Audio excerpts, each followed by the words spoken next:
जय हिंद प्यारे दोस्तों, दीप एकेडमी के यूट्यूब चैनल पर आप सभी का स्वागत है। आइए आज हम इस वीडियो में देखते हैं इस क्वेश्चन को कैसे हल किया जाता है, जो कि हर एक परीक्षाओं में इससे ऐसा प्रश्न देखने को मिलता है। तो हम वीडियो को देरी नहीं करते हुए शुरू करते हैं। तो यहाँ पे देखिए, ये 6.73 का होल क्यू माइनस 4.38 का होल क्यू और पूरे के बटे दिया 6.73 का होल स्क्वायर और यहाँ 6.73 और गुणित 7.38 और प्लस 4.38 का होल स्क्वायर। तो ऐसे प्रश्नों को आप कैसे हल करेंगे? तो यहाँ पहले हम इस प्रश्न को हल करने से पहले इसका हम फार्मूला हल करते हैं। देखिए यहाँ पर ए क्यू और माइनस बी क्यू और बटे में ए स्क्वायर और प्लस ए बी और प्लस बी स्क्वायर दिया है। तो इस फार्मूले को अगर हम हल करेंगे तो हमारा मान क्या होगा? यहाँ पर इसका फार्मूला होता है तो एक कोष्टक में ए माइनस बी और अगले कोष्टक में ए स्क्वायर और प्लस में ए बी और प्लस में बी स्क्वायर और पूरे के बटे A square plus A B और प्लस क्या दिया है? B square. इस तरह से दिया है क्वेश्चन ये। तो यहाँ पर देखिए, ये ए का मान हो गया, ये ए का मान और ये बी का मान हो गया। तो अर्थात इसको अगर पूरा कटा देंगे तो यहाँ कट जाएगा, अर्थात क्या मिलेगा? ए माइनस बी। तो हम मान देखेंगे ए माइनस बी, तो ए का मान 6.73 और यहाँ पर बी का मान देखेंगे तो बी का मान 4.38, अर्थात यही मान उठा के यहाँ रख देंगे। तो यहाँ 6.73 और माइनस 4.38 में से घटा दीजिए तो मान क्या आएगा? यहाँ 13 में से 8 गया तो 13 में से 8 गया तो कितना बचेगा? 5 बचेगा। 13 में से आपका 8 गया तो 5। अब बचा कितना? यहाँ पे एक उधार दे दिया तो ये बचा 6। 6 में से 3 गया तो 3 बचेगा और यहाँ पे 6 में से 4 गया तो 2 और यहाँ पे दशमलव, अर्थात आंसर हो जाएगा 2.35। इसका आंसर क्या हो जाएगा? 2.35 हो जाएगा। तो ये आपके पेपर में यूपी SSC पेट के एग्ज़ाम में यह क्वेश्चन बना था। तो इसको कैसे हल कर सकते हैं? तो इसको इस प्रकार से हल कर सकते हैं। अगला प्रश्न देखते हैं उसी तरह का। यहाँ पे प्लस लगा के दिया और यहाँ माइनस लगा के दे दिया।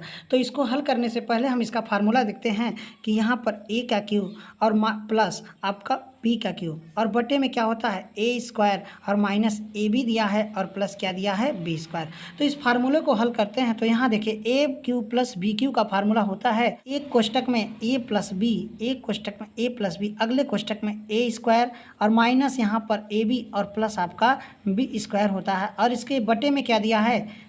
ए स्क्वायर और माइनस ए बी और प्लस क्या दिया है? B square. तो नीचे के यहाँ से A square minus A B और प्लस बी स्क्वायर, ये पूरा इससे क्या हो जाएगा? कट जाएगा। अर्थात में हमको क्या मिलेगा? ए प्लस बी मिलेगा। ए प्लस बी अर्थात ए प्लस बी का मान क्या होगा? तो यहाँ तो 7.36। तो यहाँ आप रख दीजिए 7.36।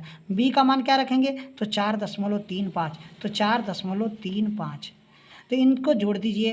तो यहाँ जोड़ेंगे 6 5 11 का 1 हो जाएगा, 3 3 6 और 1 7 हो जाएगा। पॉइंट लगा दीजिए और 7 4 11, अर्थात में आंसर आपका बन जाएगा 11.71।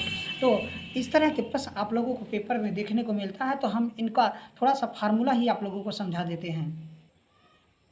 तो पहला फार्मूला देखते हैं कि अगर हमसे ए प्लस बी का होल स्क्वायर पूछा जाए, ए प्लस बी का होल स्क्वायर, तो इसका फार्मूला बताते हैं ए स्क्वायर और प्लस क्या बताते हैं? बी स्क्वायर प्लस क्या बताएंगे? 2ab बताएंगे। क्या बताएंगे? 2ab बताएंगे। तो यहाँ पर देखिए, ए और माइनस बी का होल स्क्वायर का फार्मूला क्या होता है? तो इसका फार्मूला होता है ए स्क्वायर और प्लस आपका बी स्क्वायर और माइनस 2ab होता है। माइनस क्या होता है? 2ab होता है। और अगला देखते हैं ए स्क्वायर और माइनस बी स्क्वायर का फार्मूला क्या होता है? तो इसका फार्मूला होता है एक कोष्टक में ए प्लस बी और अगले कोष्टक में ए माइनस बी होता है।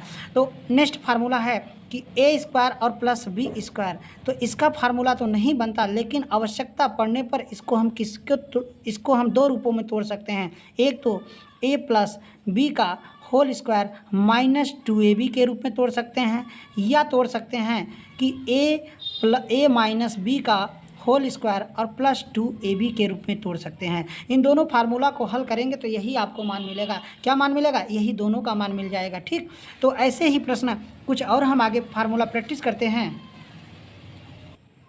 अगला फार्मूला देखते हैं कि अगर ए क्यू और माइनस बी क्यू का फार्मूला पूछा जाए तो इसका फार्मूला बताएंगे कि एक कोष्टक में ए माइनस बी और अगले कोष्टक में ए स्क्वायर और प्लस में आपका ए बी और प्लस आपका क्या हो जाएगा बी स्क्वायर, ये आपका फार्मूला बताते हैं। फिर इसके बाद देखते हैं ए क्यू और प्लस बी क्यू का फार्मूला, ए क्यू प्लस बी क्यू का फार्मूला। यहाँ पे एक कोष्टक में ए प्लस बी होगा और अगले कोष्टक में ए स्क्वायर होगा और माइनस यहाँ ए बी होगा और प्लस यहाँ पे क्या हो जाएगा बी स्क्वायर होता है।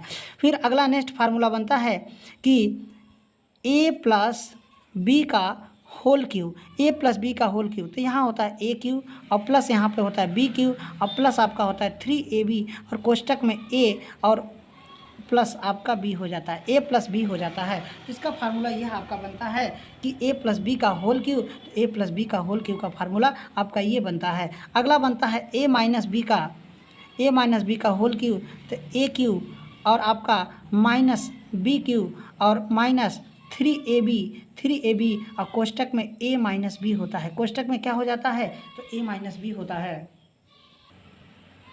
अगला फार्मूला देखते हैं कि हमसे पूछता है कि a और प्लस b का whole square minus a minus b का होल स्क्वायर और बटा में क्या आपसे पूछे कि a और b का मान बताइए, इसका मान बताइए क्या होता है।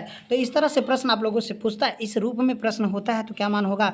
तो यहाँ हम फार्मूले को अगर हल करते हैं तो a स्क्वायर होगा प्लस क्या हो जाएगा b स्क्वायर होगा प्लस क्या होगा 2ab होगा, यहाँ पे माइनस इसको तोड़ते हैं तो यहाँ a स्क्वायर होगा और प्लस आपका बी स्क्वायर होगा माइनस 2ab हो जाएगा और यहाँ पे बटे में क्या है ए और बी, अर्थात इसको हल करते हैं तो यहाँ ए स्क्वायर होगा और प्लस में क्या होगा बी स्क्वायर प्लस 2ab होगा और माइनस इसको देखते हैं तो यहाँ ए स्क्वायर हो जाएगा माइनस बी स्क्वायर हो जाएगा और प्लस क्या हो जाएगा 2ab हो जाएगा। अब पूरे के बटे क्या है ए और बी है तो माइनस ये प्लस से कट जाएगा, ये प्लस माइनस से कट जाएगा, 2 और 2 जोड़ेंगे तो हमारा हो जाएगा 4ab और नीचे फिर क्या मिलेगा आपको 4ab मिलेगा। तो ए बी से कट जाएगा अर्थात आंसर आपका क्या बन जाएगा 4 बन जाएगा। आंसर क्या बनेगा 4 आंसर बनेगा। तो ऐसे ही क्वेश्चन और हम एक प्रैक्टिस करते हैं, इस पर भी प्रश्न आप लोगों को बनता है, अर्थात आपका ए प्लस बी का होल स्क्वायर माइनस ए माइनस बी का होल स्क्वायर और यहाँ पे लास्ट बटे में पूरे में ए बी दिया हो तो इतने का मान सीधा हमको क्या बताना है, तो इतने का मान हमको 4 बताना है। क्या मान बताना है 4 बताना है। तो ऐसे ही क्वेश्चन रहेगा तो उसका आंसर आप सीधे 4 बता देंगे।